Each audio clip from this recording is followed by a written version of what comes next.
TDP అనేది Telugu Desam party. కానీ ఇప్పుడు దాన్ని తెలుగుదేశం పార్టీ అనే బదులు టీడీపీ అంటే తెలుగు దోపిడీ పార్టీ. దోపిడీ. అది తెలుగుదేశం పార్టీ.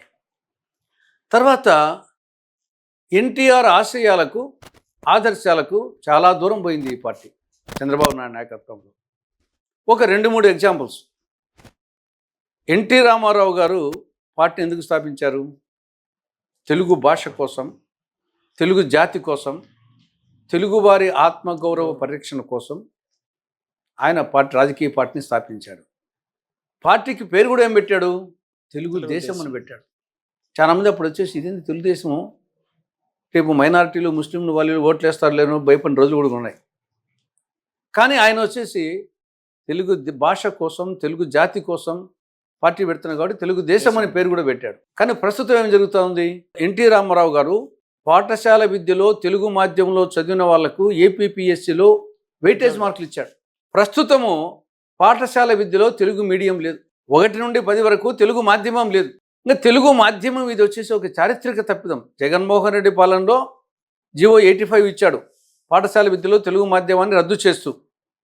ఇదే చంద్రబాబు నాయుడు, టీడీపీ నాయకులు, కూటమి నాయకులు మేము అధికారంలోకి వస్తే ఈ జీవో 85 రద్దు చేస్తాం, పాఠశాల విద్యలో తెలుగు మాధ్యమాన్ని పునఃప్రవేశపెడతామని చెప్పారు. కానీ సంవత్సరం అయింది. తెలుగుని మేము కాపాడుతామని చెప్పి గతంలో ప్రతిపక్షం ఉన్నప్పుడు చెప్పినటువంటి మాటలు చంద్రబాబు నాయుడు గారు చెప్పారు. అలా కుమారుడు కూడా చెప్పారు, లోకేష్ గారు. అవును. ఇప్పుడు ఆ పరిస్థితి ఉందంటారు? అది పాఠశాల విద్యలో తెలుగు మాధ్యమం లేకపోతే, ఇంకా తెలుగు భాష లేకపోతే తెలుగు జాతి ఏముంటుంది? ఇంకా తెలుగు జాతి విశ్వవిఖ్యాతి అంట. నీకు మొత్తం వచ్చేసి అస్తిత్వమే కోల్పోతుంది.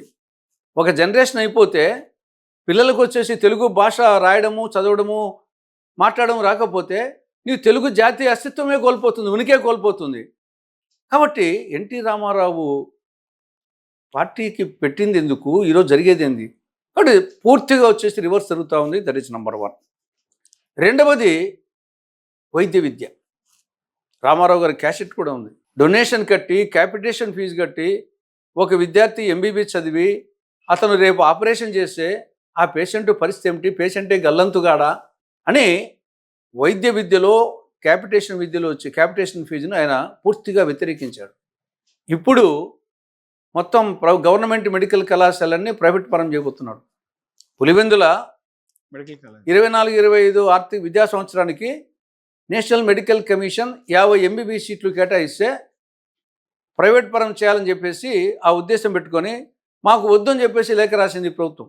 అంటే ముందస్తు ప్రణాళిక లేక ఈ రోజున రాష్ట్రంలో ఏదైతే జగన్మోహన్ రెడ్డి మెడికల్ కాలేజ్ తీసుకొచ్చారో దానికి ఒక ప్లాన్ ఆఫ్ యాక్షన్ లేదు, ఆర్థికంగా చేయలేం కనుక పీపీపీ మోడల్ వెళ్తామని చెప్పి సాక్షాత్తు చంద్రబాబు గారు చెప్తున్నారు. ఆల్రెడీ ప్రారంభానికి రెడీగా ఉన్నాయి ఇవి. కొత్త కాలేజీల కంటే ఇంకా ఇప్పుడు మొత్తము 17 కాలేజీల్లో 5 కాలేజీలు, ఇప్పుడు 10 కాలేజీల పరిస్థితి పులివెందుల, మదనపల్లి, ఆదోని, మార్కాపురం, పెనుగొండ, పార్వతీపురం, నర్సీపట్నం, బాపట్ల, ఈ విధంగా వచ్చేసి మొత్తం 10 మెడికల్ కాలేజీలు రెడీగా ఉన్నాయి, సిద్ధంగా ఉన్నాయి. నేను మననే ఇన్స్పెక్ట్ చేశాను పులివెందుల మెడికల్ కాలేజీ. ఆడ హాస్టల్ పూర్తి అయిపోయింది, ఆసుపత్రి పూర్తి అయిపోయింది, నర్సింగ్ కాలేజీ పూర్తి అయిపోయింది, మెడికల్ కాలేజీకి సంబంధించి కొంచెం వరకు ఉంది, కొంత పూర్తి అయిపోయింది, కొంచెం ఉంది. కానీ నర్సింగ్ కాలేజీ రెడీగా ఉంది, ఖాళీగా ఉంది. 50 ఎంబీబీఎస్ సీట్లకు నర్సింగ్ కాలేజీ అకామిడేషన్ రెడీగా ఉంది. కాబట్టి ఇది ప్రభుత్వము వైద్య విద్యను ప్రైవేట్ పరం చేయబోతా ఉంది. పేద విద్యార్థులకు వైద్య విద్యను దూరం చేయబోతా ఉంది. ప్రతిభకు పాడేకర్తా ఉంది. చంద్రబాబు ప్రభుత్వం. రామారావు ఆశించింది అది కాదు. ఇక మూడవది సాగునీటి ప్రాజెక్టు.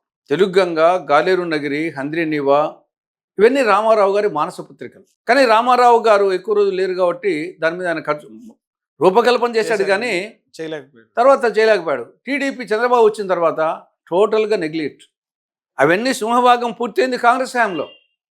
జగను నెగ్లెక్ట్ చేశాడు, చంద్రబాబు నెగ్లెక్ట్ చేశాడు. ఈసారి ఏదో కొంచెం హంద్రీనీవాకు అంతంతో ఈ బడ్జెట్లో పెట్టినాడు. కానీ తెలుగంగ, గాలేరు నగిరి ఎక్కడ వేసిన గొంగలు అక్కడే సన్నమయ్యాయి. కాబట్టి రామారావు గారి ఆశయాలకు, ఆదర్శాలకు చెప్పుకుంటూ పోతే అనేకం ఉన్నాయి. కాబట్టి ప్రస్తుతం ఉన్నటువంటి టీడీపీ పార్టీ చంద్రబాబు నాయకత్వంలో బహుదూరం పోయింది. కాబట్టి ఆ పార్టీకి ఈ పార్టీకి పోలికే లేదు.